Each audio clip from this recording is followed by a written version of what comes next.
creators of visual programming tools for software development, is pleased to provide major funding for the Computer Chronicles, the story of this continuing evolution.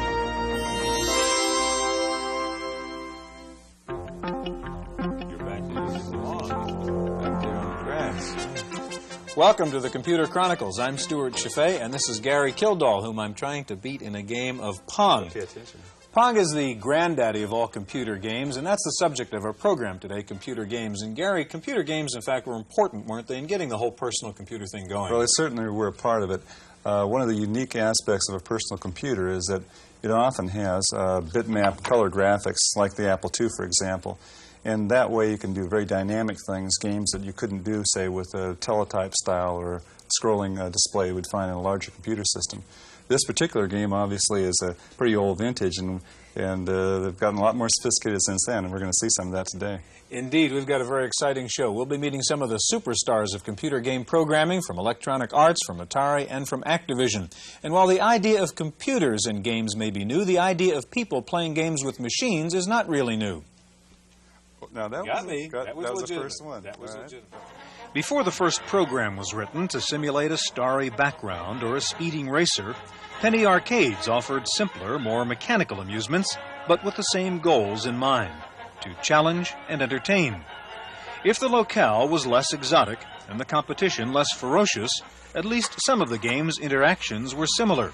A player needed manual dexterity in competing for points or a reward, more tangible in some cases than in others.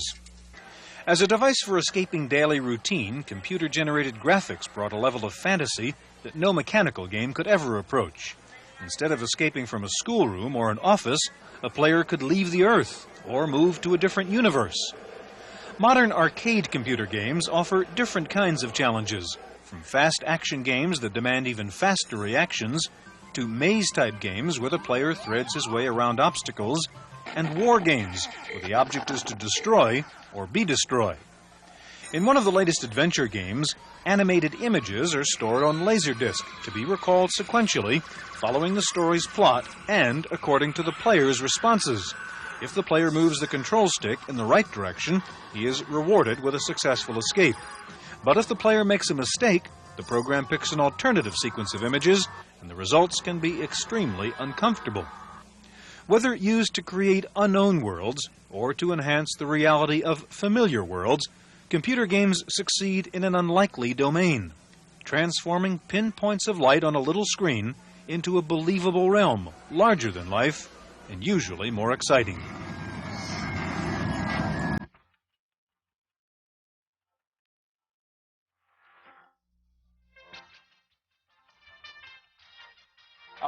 In the studio are Steve Kitchen, designer of an incredible new game, Space Shuttle, from Activision, and Chris Crawford, one of the top game designers with Atari. Gary? Steve and Chris, you both build computer-based games. Do you call yourselves designers or programmers? I call myself a designer because most of the sweat and blood I expend occurs in the design phase, not in the programming phase. I spend a great deal of time worrying about what my audience will experience in the game, and only towards the end of the project do I actually get down to writing any code. When you think about the design of the game, what are the elements of the game that make it interesting? Well, that has to do a great deal with what I'm trying to accomplish. I set a goal. I want a game to achieve a certain effect. I want to somehow communicate a message to my audience. That message then dictates the topic and the style of the game, the nature of the graphics, the feel. That's what the texture of the game that I'm trying to build into it. That's what I spend most of my time worrying about. Chris, you're talking more like a writer rather than a computer programmer. Steve, is that how you see what you do? That's basically what we are. We're writers. We're writing a book, a novel, creating a vicarious universe in this computer program. We have to model everything we want, put every small detail in. Very often, in my game, for instance, I had to do extensive research for a year and a half to understand my subject before I could distill the important aspects out and then put them into this cartridge. Like a writer would. Exactly like a writer would. When a writer writes a book, the book is a vicarious universe. You read it and become part of it. It's the same thing. When you play these games, these programs, you vicariously become part of the universe that the programmer puts into it. Okay, you've got Space Shuttle up here, and give us a demonstration of how this works. Well, this is an automatic demo flight we're going to fly. This is a complete Space Shuttle mission from launch to landing. This is actually themed after the STS-2 flight back in November of 1981. We're starting off now at Cape Kennedy in the morning. The clouds are rolling by, the sun is coming up, and we're doing our countdown now. Now at T-minus 4 seconds, we're going to turn our main engines on. You're going to see the thrust indicators at the top of the screen there moving along. There we go. At T plus 3 seconds, the solid rocket boosters are going to turn on, and we're going to go through the clouds and off the pad. And there we go. Now, the aspect of the game here is to fly the Space Shuttle successfully into a 210 nautical mile orbit, doing all the control functions that an astronaut would really do, setting your yaw and your pitch, keeping on a trajectory line. At 26.2 nautical miles, the solid rocket boosters will jettison off. Now, this is a very important point of accuracy, is there's a yellow flash. There we go. This is something that wasn't noted until STS-1 when the first astronauts went up, that this actually happened. I had to find all of these details out about what you would experience if you were inside of the Space Shuttle and you were doing the flying, so that when you play this game, you feel like you've actually flown. Steve, it seems to me the incredible thing is this game is running on an Atari 2600, not a computer. How do you squeeze all of this into that unit? Well, it takes a lot of time programming, coding. You have to model the universe as you feel it should really be, and then you have to find how you can fit it all in piece by piece. You start off with the basic mission, and then you add features and you add the functions all along the way. When I finished the game, I was not happy with it, and I had an additional list of 146 separate items I wanted to put in that I still felt were important. I spent an additional 3 months finishing those off and getting them all in. I wanted this to be absolutely accurate and absolutely complete. And it you is. Put this all inside of how big a ROM? It's an 8K cartridge. 8K cartridge. That's an incredible amount of... It took 13 months of programming, and a lot of that time was spent putting it all together. Now, we've just achieved orbit. There's the Earth's rim rolling underneath. The external tank will jettison. There it goes. And we've docked with an orbiting satellite, which actually was themed after the Skylab. In fact, Dr. Ed Gibson did a review on the game, and he noted that it looked like you were trying to fly into his old nemesis in space. And then we do our deorbit, and we come in for a landing at Edwards Air Force Base. Now, one thing unique you did in adapting this game to the 2600 is using the switches in the 2600 as functional switches. How did you do that? Yeah, what we had to do was I had to throw out all the old ideas of what this machine would do. This was originally a video game console, so I said, look, all these switches are controlled by the computer. I'm going to redefine them to be computer switches. I'm going to control the main engines, the backup engines, the cargo bay doors, the landing gear, the sequence of information on the screen. It became so different that we had to develop an overlay to fit over the screen. We had to develop what's called a cheat sheet, which is just what the astronauts use. This gives you all the instructions that are necessary to fly your shuttle. And the instruction book is 30 pages long. And it gives you a lot of detail into exactly how to fly the space shuttle. And basically, it's a small flight manual. We provide a glossary. We provide drawings of the space shuttle, engine indicators. Here's a side view of the space shuttle that we provide. So really, you understand all about the space shuttle in order to fly this game accurately. You get a little pilot's license when you get through this? If you fly successfully, you receive a patch. And if you fly just as an astronaut would, you might get your wings. We're entering the Earth's atmosphere now, and you see we're getting the ionization cone that appears around the space shuttle. If you saw the movie The Right Stuff, you would see in the sequence with John Glenn, this is what the astronauts see in the window. This is hot ionized gas being superheated by the friction of the shuttle on the way in. We've even lost our signals. We've lost our altitude and speed information, and we've lost our computer screens. Steve, it seems piloting the space shuttle is very difficult to do, one would think. Can a kid or a normal person actually pull this off? Well, what I did when I designed this was I understood that problem. Having the average individual fly the space shuttle would take years of work. But I looked at how NASA trains its astronauts, and they start off, first of all, by giving them a lot of book exercises. They give them film strips of what it's like to fly the space shuttle. This is flight number 1. You're seeing essentially a film strip. You can pick up the joystick and take control at any time you want to, but you don't have to. There's a second flight called a training flight, and that basically is like flying in a simulator. You can make mistakes, you can make errors, and the computer will compensate, and it will let you know. And then flight 3 is the actual real thing. So you work your way up to flying the actual mission. You can get into it very easily, and then work your way up and finally try to achieve your wings. The interesting thing about this game, I think, is that it's an educational learning experience as well as vicariously educational. Right. You're not sitting there playing flashcards. You're learning about one of the most technologically advanced items today. There are the dual sonic booms that occur. The first one was the space shuttle. The second one was the chase planes. And we're coming in now at Edwards Air Force Base.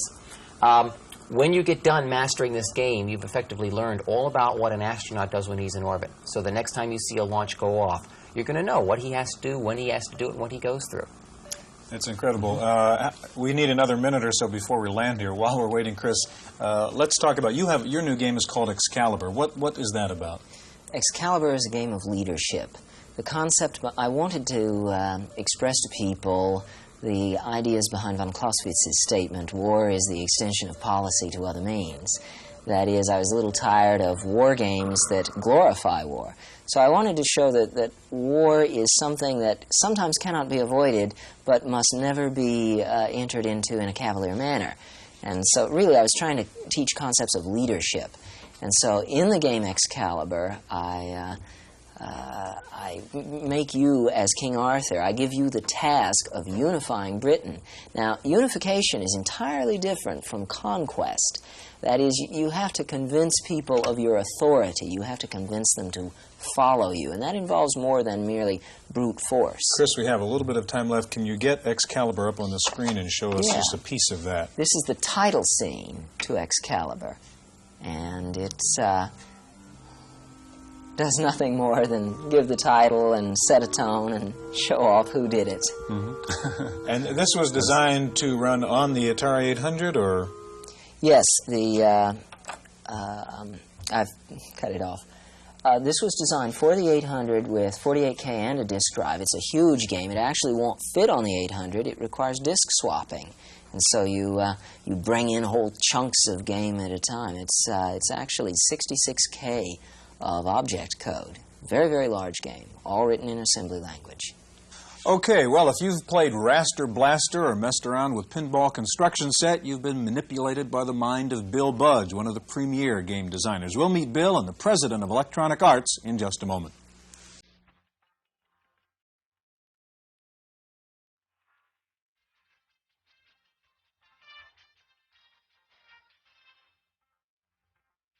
Joining us now is game designer Bill Budge, who works with Electronic Arts, and the president of Electronic Arts, Trip Hawkins.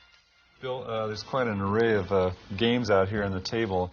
And what is it that makes a game successful, or what kind of factors go into the design of a game? It's really hard to, you can't ask people what they want to see on the computer and what kind of programs they want. I really think that a person writing a program has to have an inner conviction of something and write a program that they want to write and a program that they want to use.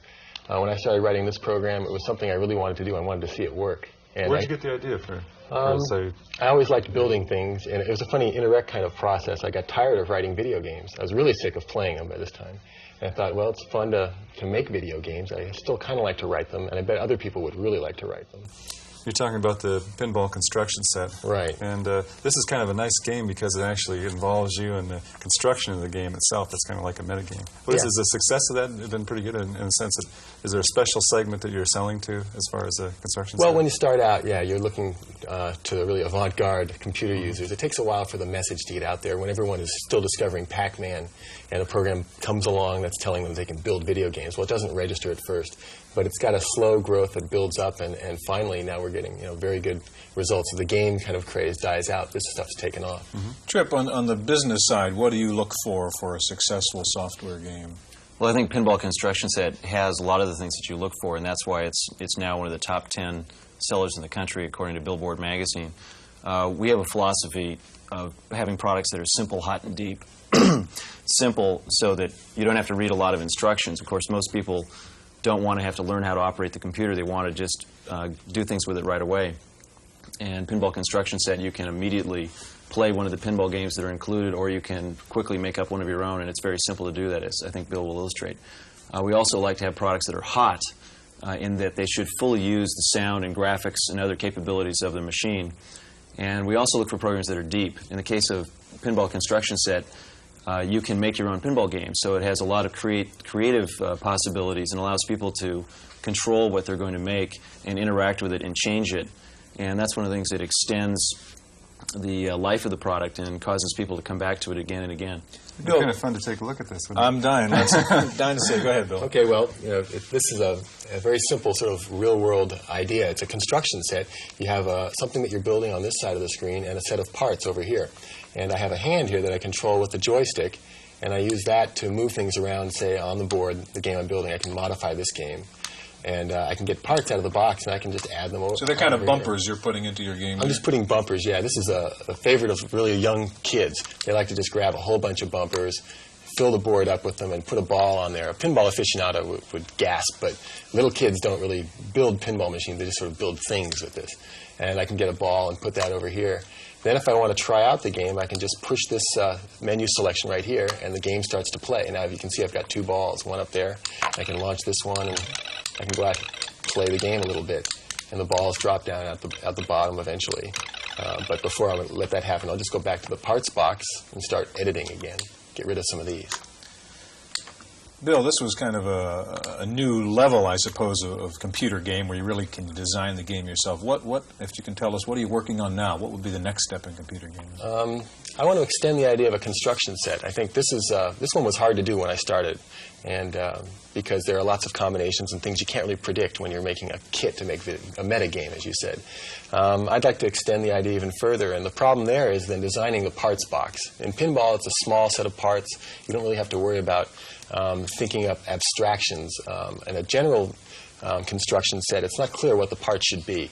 It's almost like you're inventing a new language for representing specifications for programs. It gets very difficult computer science problems. Trip, at the arcade level, we hear that maybe games sort of peaked and people aren't quite as interested. Are computer games here to stay, or is it a fad? I think computer games are fundamentally different from video games, mainly because computer technology in the home can be extended and become a much broader base of technology. Just as an example, all of these programs that we're talking about here, they come on floppy disks, and each one of these holds much more memory than can be held in the memory of a coin-operated arcade game. And it really is, it becomes a question of the program size when you finally want to know how good a program can I have and how much can I do with it and how long will it take before I'm bored with it or I've exhausted the educational value. And I can get, something like 3 or 4 times more program on here than I can fit into the memory of a coin-operated game. Okay, you've got one-on-one there. Maybe we can get it loaded. Well, I think, Gary, you had a question. Well, the only thing I was going to mention is it seems like the games have gone from relatively unsophisticated games to something that requires a lot of sophistication in terms of programming, and the memory size is really an important aspect of that. Yeah, it's hard to really put that back into 8K.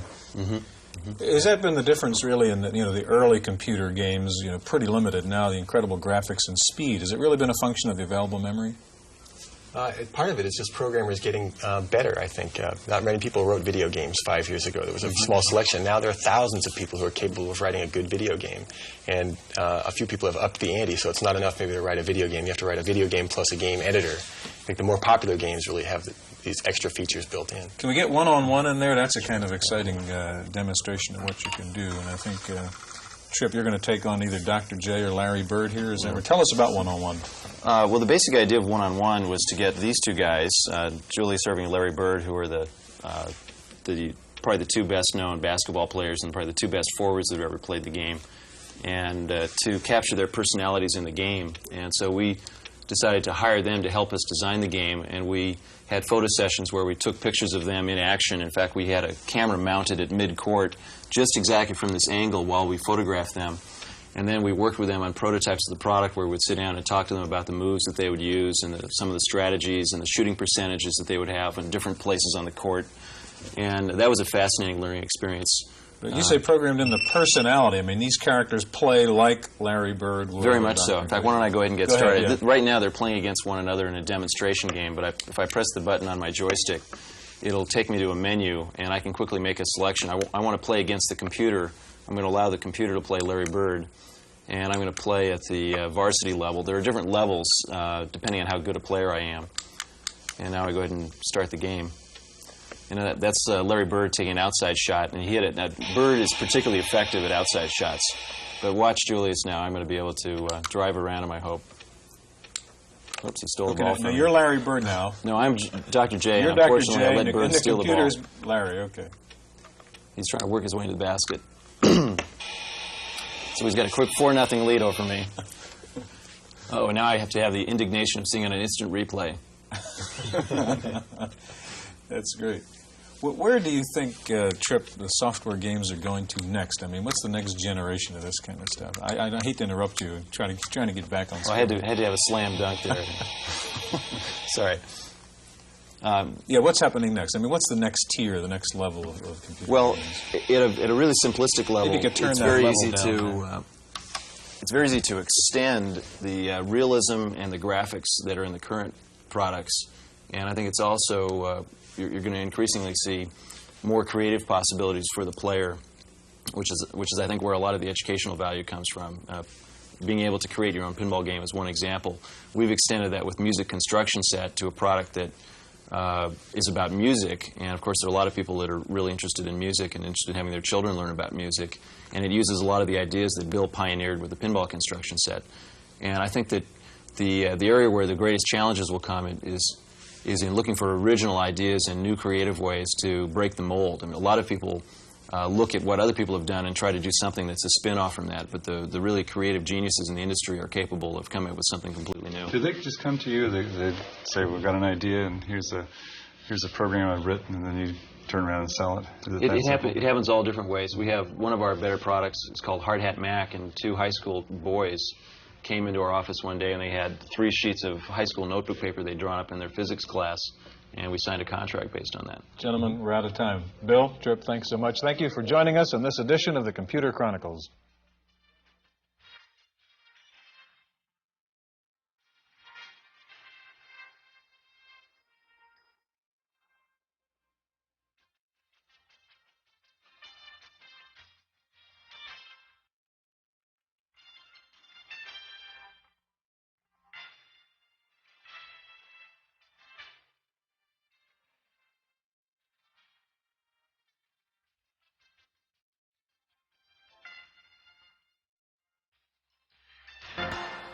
Microfocus, creators of visual programming tools for software development, is pleased to provide major funding for the Computer Chronicles, the story of this continuing evolution.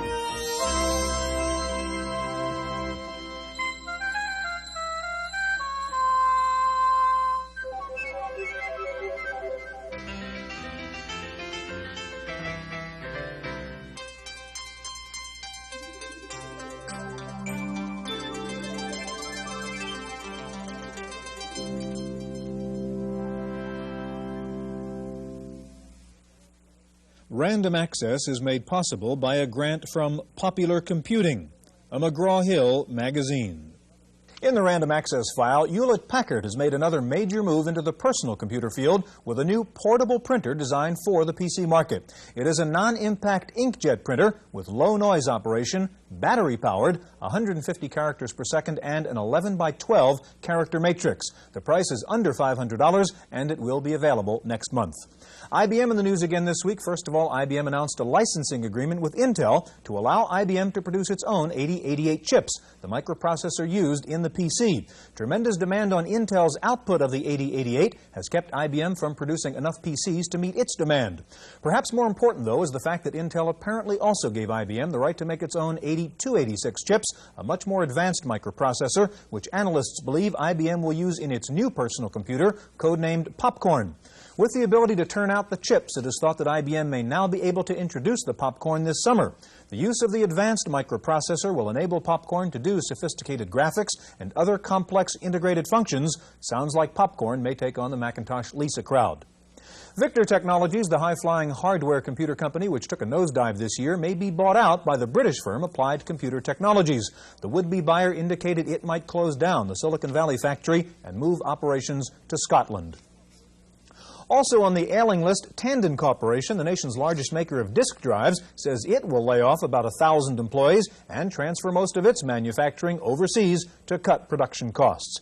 In fact, countries all over the world are dropping in on the Silicon Valley trying to get a piece of the high-tech action. In the last year, 20 different countries have sent delegations to the Silicon Valley in an effort to lure their business abroad. The countries offer incentives such as government subsidies and attractive tax packages. The most successful recruiter by far has been Ireland. One foreign country very much on the mind of high-tech executives is Japan, with particular attention focused now on the debate in the Japanese parliament on a new proposed software bill which would limit software copyright protection for U.S. products to 15 years and force American companies to allow Japanese firms to sell U.S.-made software. The net result would be little protection for American manufacturers, with Japanese companies able to sell the same software at a lower price by avoiding the high research and development cost. And speaking of software, you say you have a modem but can't use all the bells and whistles because you don't have the right communication software? Listen to Paul Schindler. Okay, it's all set. 3 men in a monkey suit. Listen, I'm going to have to get back to you later. Bye-bye. Communications. Did you know that using one of these devices, called modems, computers can talk on the phone, just like us, only faster? But if you already have PC communications, you might be surprised to hear that you're in a minority. Fewer than 1/4 of PCs communicate. So many of you are waiting to make the plunge. Perhaps the hundreds of communications packages on the market have daunted you. Well, the Whole Earth Software Catalog and Review has sorted communications out for beginners. Now, if your computer runs the CP/M operating system, we suggest you consider MITE, or Modem 7. For users of the IBM PC, the best packages are SmartCom 2 and Crosstalk 16. PC Talk 3 is more limited, but then at $35, it's also the cheapest communications package. Apple computer users may want TSC Terminal if they use 40-column screens, or Data Capture 2 for 80 columns. Commodore and Radio Shack users will find CompuServe's VidTex a best buy. Now, there simply isn't time to get into all the wonderful things you can do once you have communications, but believe me, a PC on the phone opens up new worlds. Just ask someone who already has a modem. Call them, or call their computer. For Random Access, I'm Paul Schindler. Next week, Paul takes a look at Ken Houston's professional blackjack program.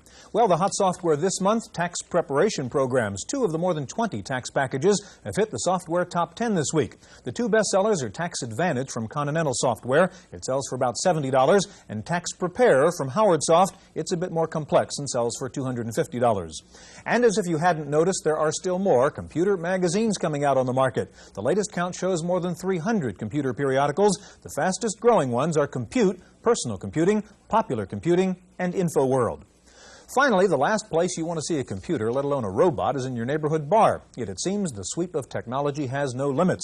In San Francisco this week, the world's first robot bartender was unveiled. The robot can talk, can take spoken orders, and can mix 200 different drinks. But on the first test run, when the waitress yelled out, "Give me a Bloody Mary and a beer," the robot knocked a glass off the bar and onto the floor and poured beer all over the counter. The robot's designer said there were still some bugs to be worked out. Kind of makes a human feel good. That's it for this week's Random Access File. I'm Stuart Chaffee. Random Access is made possible by a grant from Popular Computing, a McGraw-Hill magazine.